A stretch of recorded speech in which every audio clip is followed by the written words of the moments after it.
Hello, everyone, and welcome back to the show. My name is Ben Jones, your host, and I have a very special guest on the show today, Jon Hamilton, former Green Beret, and man, he's got some amazing stories. He's also the founder of Infinite Grit, which we'll get into this in a moment. But first, just want to say a huge thank you to everyone that's been following the show and your comments, your likes, your shares, getting a lot of positive feedback. And if this message is helping you, as the feedback I'm getting it is, one of the greatest things you could do is to make sure that you leave a 5-star review. Share this with a friend that you think that this can help. All right. But with that, why don't we jump into the show and you get to meet guest Jon Hamilton today. And so, a little bit of his background. Like I said, he's a former Green Beret, having spent over 10 years in multiple deployments, has some amazing stories, and recently got out of the military and founded Infinite Grit, which is a coaching and training program to coach, mentor, and develop men that are looking to go in the military and special ops.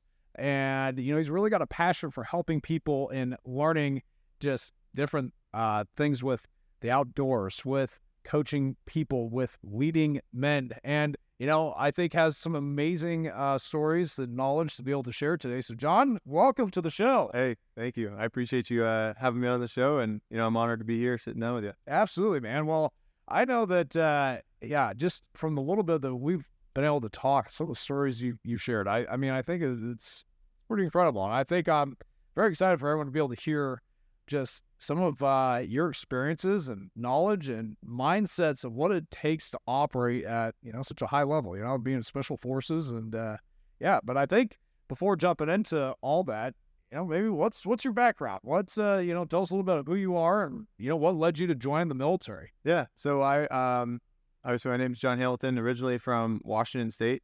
I grew up in kind of a military family. My mom ended up marrying a former Green Beret, so that was kind of what planted the seed at a young age.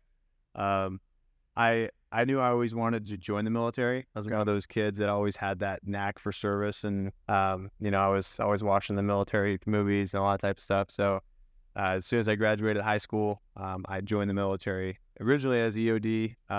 Hit some bumps along the road, and then ended up going to selection, pursuing my career in special forces. Okay. All right. Oh, that's pretty awesome. And, I think, really like kind of going through that and getting to special, going through graduating, becoming a Green Beret.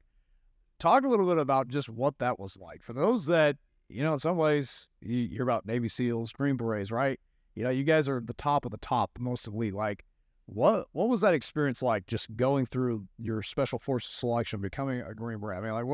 Give everyone a little bit of insight of kind of what that process is like. Yeah. So the process of becoming a Green Beret is first you have to go to Special Forces Assessment and Selection, which is a 21-day event. It's held out at Camp College just outside of Fort Bragg, North Carolina.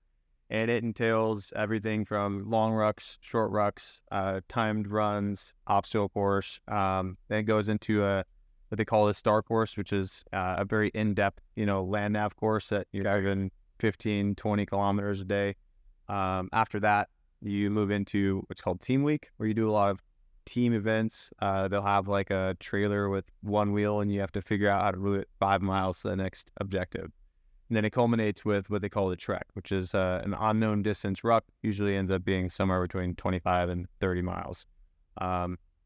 Selection it has about an 80%, 75-80% attrition rate. So a class that starts with 350 people usually end up with around 80.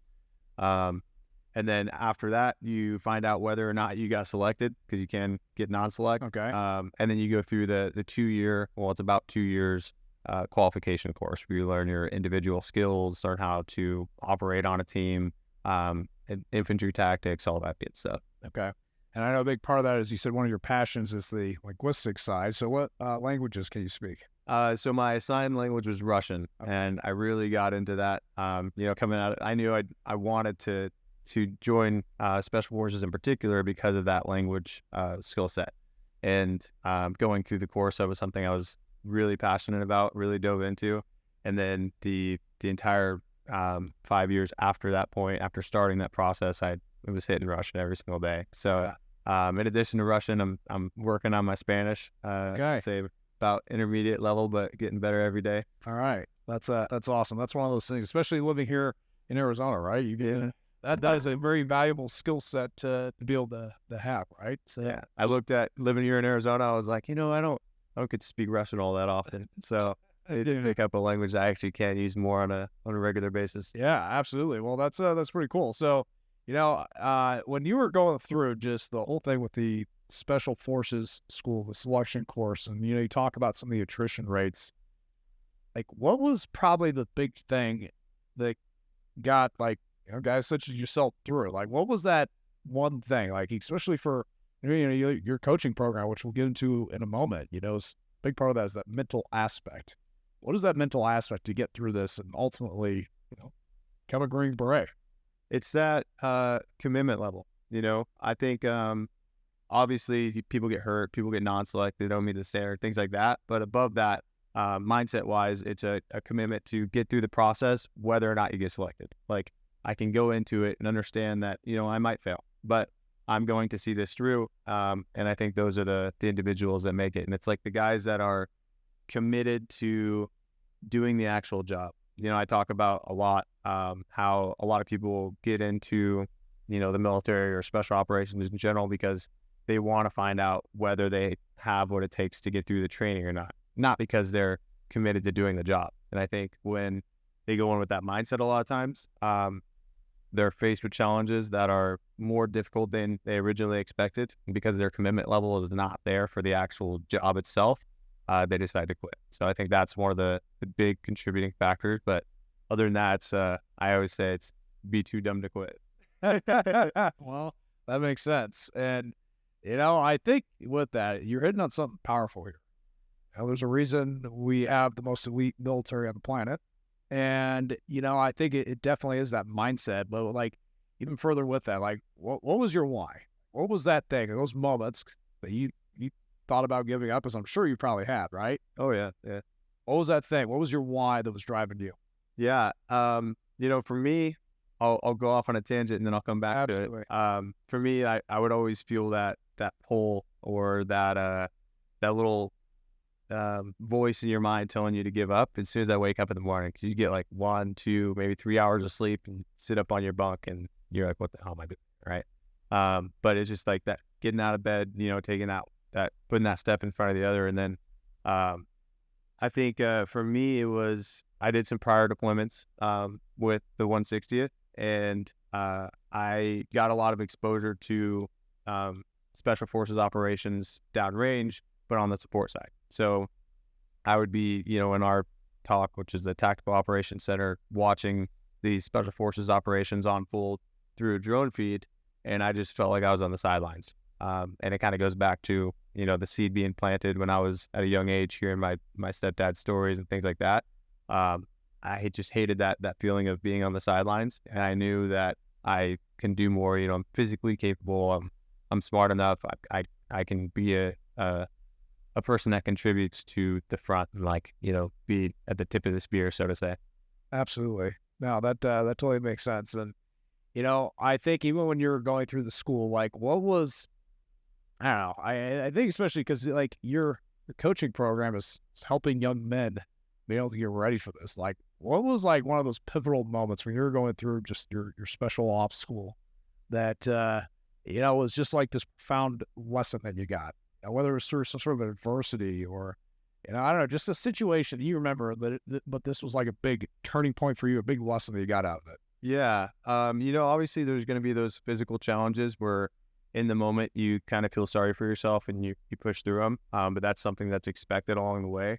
One thing that happened during my training pipeline that was completely unexpected was a training accident. I was an 18 Charlie, so we deal with explosives and things like that.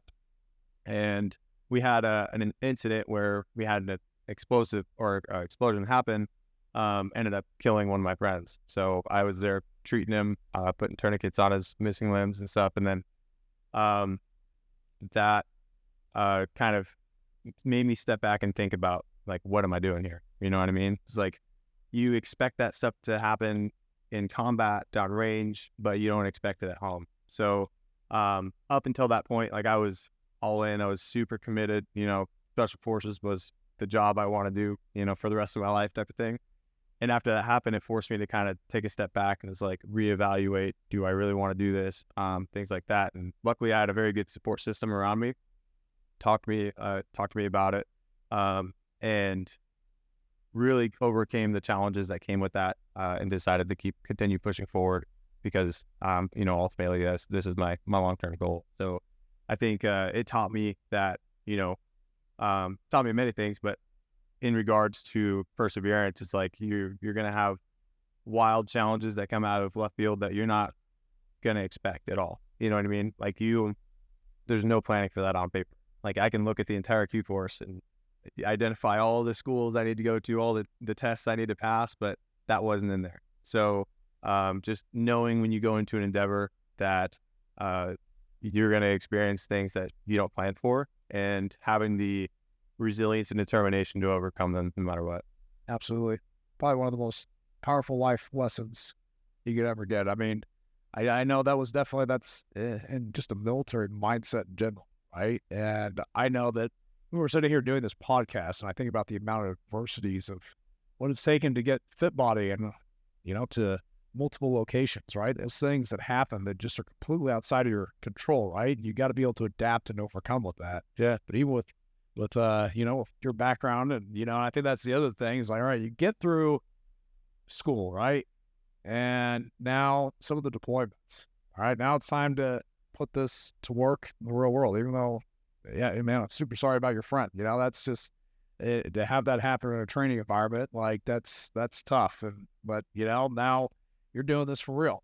Yeah. Yeah. And that's one of those things, obviously it's a sad situation, but it's one of those things that it's such a blow that you can either decide to let it eat at you and, set you back, knock you off of your path to reach your dreams, or you can decide to use it for better and to improve your life and make you Absolutely. So. Absolutely. So, with that, like talk about some of your deployments or what you can say. Yeah. Like what were some of the different places that you've been deployed to? And, I think especially maybe some of the craziest situations that you've been involved with. Yeah. So, I did the 2 deployments when I was with the 160th, prior to, and that was a lot of, aviation support, close air support, things like that. And once I went special forces, I did another deployment to Afghanistan and then one to Eastern Europe. I would say the craziest one was obviously that one to Afghanistan. It was 2019. So at that point in the war, it was very strategic type hits. Like we weren't going into a village and occupying that village for any period of time. We're going in there with a purpose, doing period of darkness raids, or at most like a remain over day, a couple of days at a time, and then bounce it. So, I think that had a bunch of, it was different than I expected. Going in, I thought it was just going to be, every night you're running and gunning. But at that point in the war, the Taliban was pretty educated. So a lot of times they wouldn't want to fight at night, or they would, wait for the day, wait for the helicopters to go out of your sight and everything like that. Okay. Very interesting. So what was, I don't know, probably one of the most intense situations, or just, that day when you look back and just like, wow, man, I can't, like, that doesn't even seem real, like that happened, I'm sure you got some of those stories. What are maybe one or two of those, or what was like one of those situations? I would say the most intense situation would probably be, we were doing an operation in Kapisa, which is a province in Afghanistan. And we came in, prior to going to the village, we knew this place had a very high population of Taliban fighters. And they were Taliban red cells, which means they're essentially the Taliban special forces. They have night vision, they have thermal capabilities, and they're pretty well versed tactically. So we knew we were kind of going in the hornet's nest a little bit, and we patrolled. We cleared the village that night. We had some engagements, which we had a C-130 overhead, which those are the most casualty producing weapon on the battlefield, so we were pretty well covered. The next day we did a remain over day, and we took over this village on like the south side, or I'm sorry, this compound on the south side of the village. And when we do that, we dig and fill sandbags. We end up with a bunch of these like 12, 15-inch holes, and we have these, fighting positions with sandbags all around the compound. Well, we knew we were going to get in a firefight. It was just a matter of when. So we waited. We saw guys moving. We saw dudes doing nefarious stuff, kind of prodding us and seeing what they can get away with. And probably 45 minutes before the sun went down, it's just at dusk, it just popped off. And they had a very well-coordinated attack. They're shooting through doors. They're shooting through the windows. And they're moving in what we call green zones, just wooded areas. So a lot of our air support couldn't see them because it was so densely vegetated that the thermal couldn't penetrate it. So it popped off. We start obviously firing back. I was on the other side of the compound at the time than the one that was taking contact. So I run over there, and we have a mortar pit in the middle, and our mortarman just starts hanging mortars. We had like 70 mortars right there, so he's just hanging one after another. And I'm unpackaging these mortars. I get them good to go. I'm like, hey, I'm going to go up to the roof and provide support. So I start climbing up the ladder, and as soon as I get to the top of the ladder, just right behind me, oh, huge enemy mortar landed inside of our compound. I kind of roll up to the roof. I look back down, it's just smoke. And I'm like, damn, man, like all those guys in the mortar pit are dead, Smoke clears, and the guy kind of sits back up. The friendly mortarman, he's like, I'm good, and starts hanging mortars again. And what happened was there was those 12, 16-inch holes that we dug for the sandbags, and the enemy mortar landed inside one of those holes instead of on the flat ground, potentially detonating our friendly, pile of mortars. Okay. So that was like an eye-opening moment. Like, yeah, a firefight, you can get behind cover and, return fire, all that good stuff. But when mortars start flying, you don't know where they're going to land. Yeah. So that was an eye-opening moment. And like, really, if that mortar would have landed 6 inches over, it would have been a completely different story. Yeah. So I was like, damn, that's pretty crazy.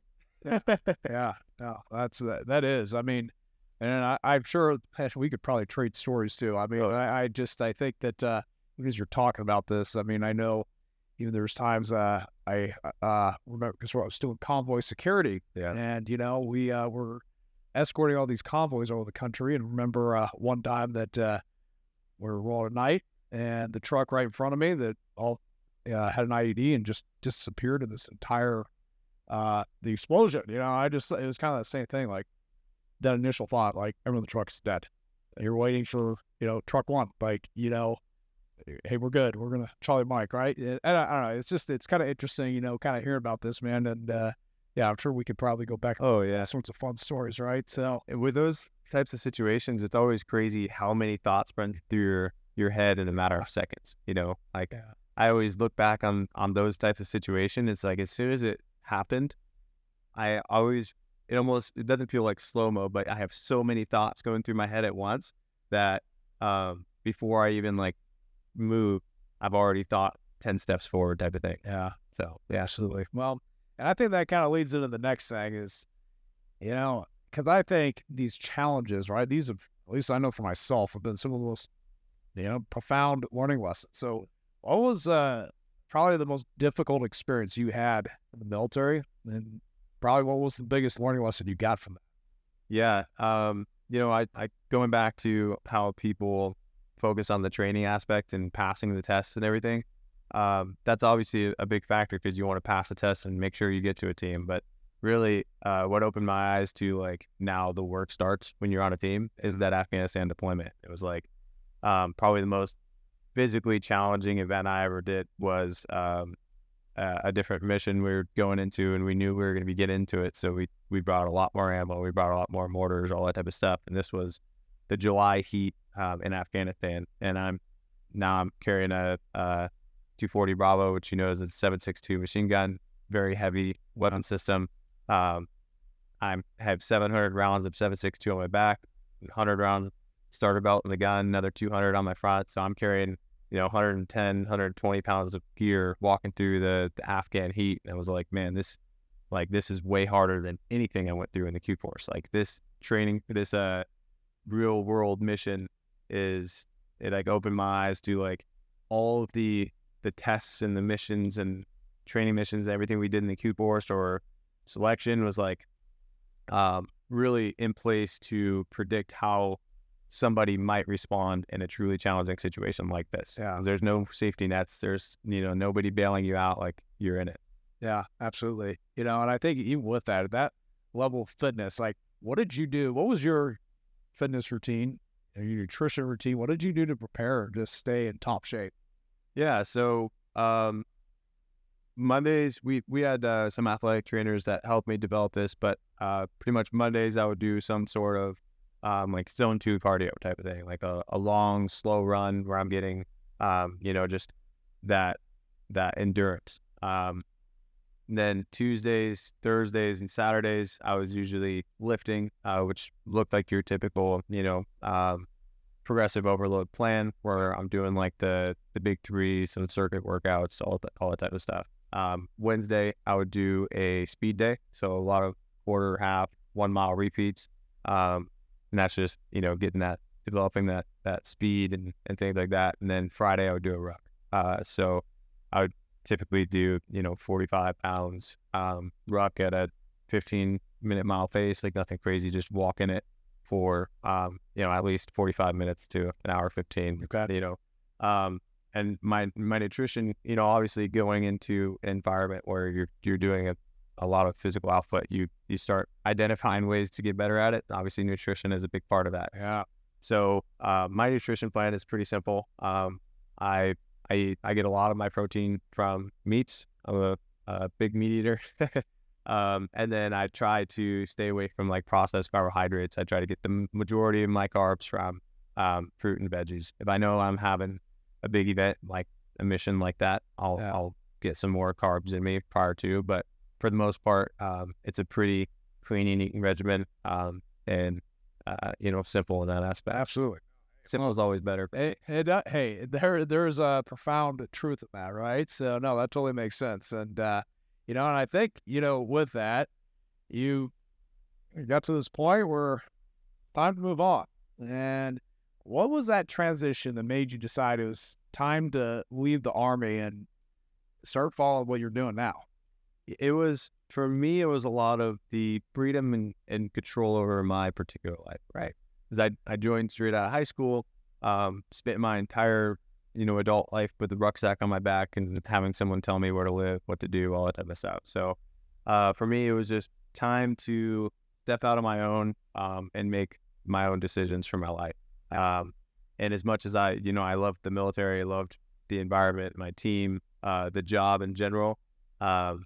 Especially after Afghanistan ended and everything like that, I was like, all right, it's time for me to go out, venture and see what I can do in the civilian world. Yeah, absolutely. And that has led to you starting Infinite Grit, right? So, and I think this is such an amazing concept and idea, because it's something that you're filling this gap for, I don't think I've seen anybody else doing this or in this space to really help young men prepare to getting ready for special ops, going into the military. And just talk a little bit about that and just, what you're passionate about now and really kind of the thought process of, how you got into this. Yeah. It started more as a passion project, as I said, I still have a great love for the military and, my role in there. So coming out of the military, I posted some videos, starting getting some engagement, some questions in regards to like how to prepare, what I did to train, things like that, and started sharing that with guys, and really developed into this platform that I can engage with these, the next generation. And looking back to like the start of my fitness journey and when I was that 18-year-old kid and like that headspace I was in, I think about like if you could go back to being 18 years old and start training, what would you do differently?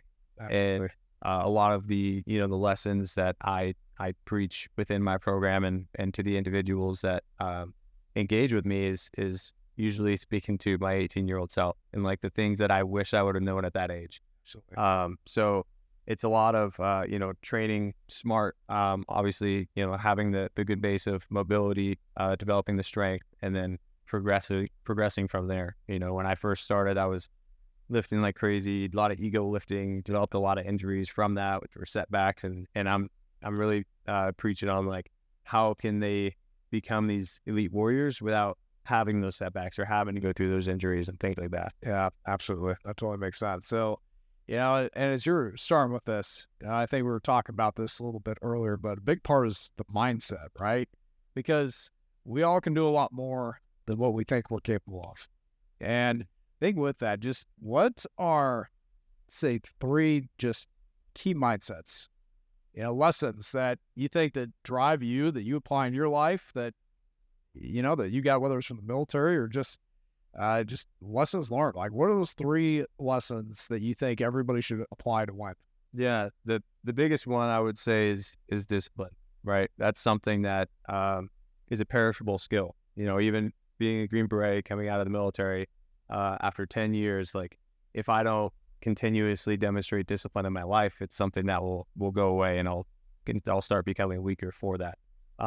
Next is resilience. You know, we talked about earlier, like getting knocked off track and understanding that there's going to be, you know, curveballs along your path, and like how you can handle those challenges and continue moving forward. And the last one I would say is in today's day and age, we get so wrapped up with trying to make life easy, you know, and I think when we try to make life easy, it becomes harder. So having that resilience and kind of, you know, chasing the challenges, you know, chasing the failures along the way, and actually putting yourself out there and becoming a better person for it.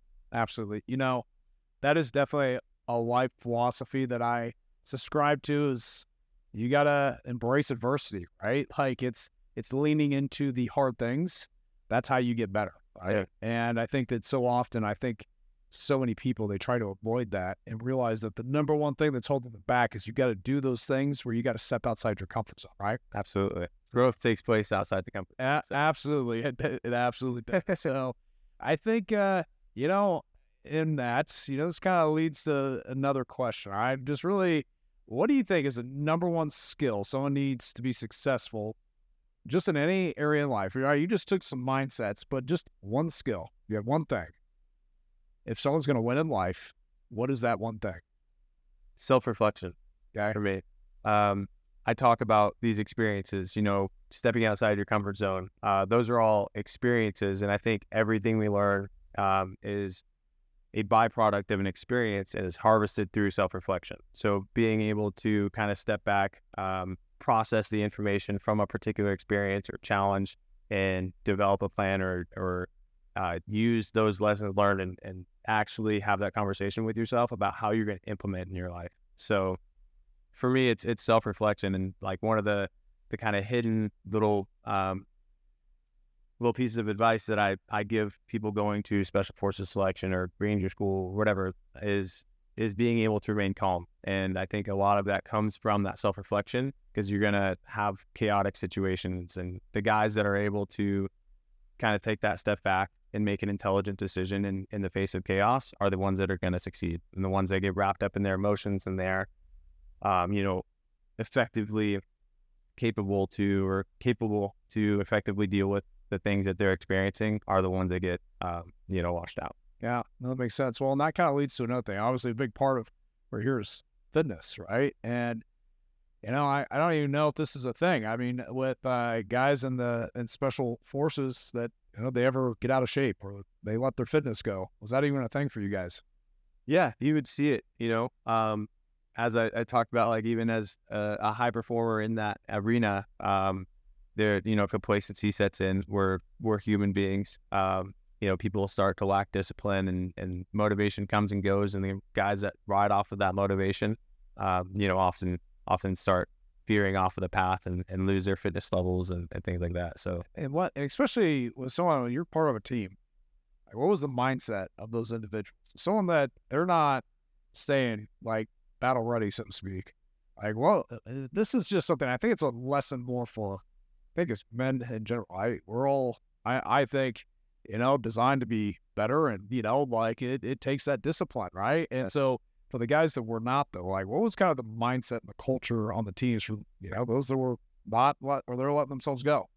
Yeah, it's kind of cutthroat in that aspect. A lot of times, I didn't have any individuals on my team that were, and I'll talk about that in a second. But the guys that lost that competitive edge and started to show lack of discipline often ended up in a staff job. They were the ones behind the desk in the basement, handling the paperwork and handling jump logs and things like that. And the good thing about the team I was on was we were a highly competitive team. Like, the guys on my team always wanted to challenge and beat each other. So that environment cultivated a high level of fitness, cultivated a high level of motivation. And I talk about like getting out of the military. That's something that I did not expect to lack, is that competitive environment. But I think like gyms like this, where you come here and you're working out with a group, going through that shared experience, and you see other guys or other people in general that are one round ahead of you, and you're like, oh, I got to catch up. You know what I mean? Like that competitive nature is really what inspires accountability and, the drive to continue. Absolutely. Well, no, I think that's super important. There's something to be said about, you become the average of the 5 people you spend the most time with. And I am a firm believer of this. Yeah, if everyone's a high performer, you're probably going to be a high performer. If everyone is sitting around and, whatever, they have no desire to be fit, well, you're probably going to become the average of that, right? Absolutely. And no, man, that's so true. So I think probably one of the final questions. This is always my favorite, because I think I always like to ask this for anyone that we bring onto our team here at FitBody and just in general, but I think it's something for me that drives me. But like, at the end of your life, you're an old man, you're looking back, you know that you don't have much time left. What's the legacy that you want to leave? I want to be remembered for somebody that inspired people to grow, and inspired people to get out of their comfort zone, put themselves out in the world and reach that level of full potential. I want to be remembered as a good husband, and at some point, within the next couple of years, a good father. And one thing I think about with a lot of my content is, in addition to like talking to my 18-year-old self, is like talking to my future son. Like, if hypothetically speaking, 5 years down the road, I were to pass away, you know what I mean? And all my son or my daughter had moving forward were like the videos of me, what kind of message would I want to leave behind? Absolutely. So, I want to be remembered for somebody that inspired people to do more and be tougher and create a better world. I like it, man. Well, that's what it's all about, right? So if people want to get in touch with you, especially anyone that's maybe got that tug that they're thinking about going to the military, they want to do one of your training programs just to follow you, see more of the content things that you put out, where can they find you? Yeah, so I'm on TikTok, YouTube, Instagram at Infinite Grit. And I'm on there every day and very responsive to any of the messages. I also have a Discord community, so if you go on any of my profiles, you'll be able to find that link. There I post weekly workouts where we challenge each other within the Discord. I'm also in there every day answering questions for guys, and can also have that one-on-one conversation if that's something they desire. Absolutely. Well, so everyone, I think, man, we could spend so much time here, but I think probably the biggest thing is to make sure that you follow Jon, look him up. He's got some amazing stories. I think just, especially for those of you that maybe you're thinking about going to the military, maybe you have kids that are. I mean, I am a firm believer I would not be where I am if it was not for going into the military. Just the intangible skill sets and mindset that you get from it is truly life-changing. But I also think for those that are wanting to prep and, really get ready, to see Jon and, check out what he's doing. So give him a follow. Make sure that if you got value of this, you think that, you have people in your life that they need to hear this message, share this podcast episode. This is something that, this is how we get the message out. This is how we have an impact, is you sharing the word and making sure you're leaving that review if you found this valuable. So anyways, everyone, we appreciate you listening, and you know what? We'll see you on the next episode.